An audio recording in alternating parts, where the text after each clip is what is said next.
Sot shënohet dita botërore e hemofilisë. Kjo është një ditë ndërgjegjësimi për hemofilinë dhe çrregullime të tjera të gjakut, që gjithashtu shërben për të mbledhur fonde dhe për të tërhequr vullnetar. Hemofilikët kanë nivele të ulta të faktorit të koagulimit në gjak dhe gjakderdhja vazhdon për periudha shumë më të gjata. Në këtë ditë punonjësit e Bashkisë së Korçës kanë dhuruar gjak. Aktiviteti u zhvillua në ambientet e bashkisë, aty ku kishte ardhur edhe një ekip mjekësh dhe infermierësh nga qendra e transfuzionit të gjakut në Tiranë. Sot në ditën ndërkombëtare të hemofilisë, së bashku me një staf nga Tirana, nga qendra e transfuzionit të gjakut, kemi ardhur këtu po bëjmë një fushatë të dhurimi me stafin e Bashkisë së qytetit të Korçës. Dhurues janë sensibilizuar, jemi më mirë se vitet e tjera, por përsëri kërkesa për gjak kemi nevojë, ka shumë pacientë që kanë nevojë për transfuzion gjaku.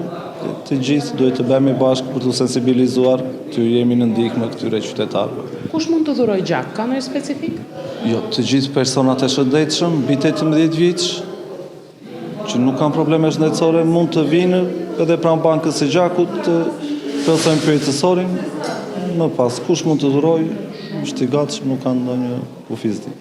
Dita botërore e hemofilisë filloi në vitin 1989 dhe shënohet çdo vit në nder të ditëlindjes së Frank Schnabel, themeluesit të Federatës Botërore të Hemofilisë në vitin 1963.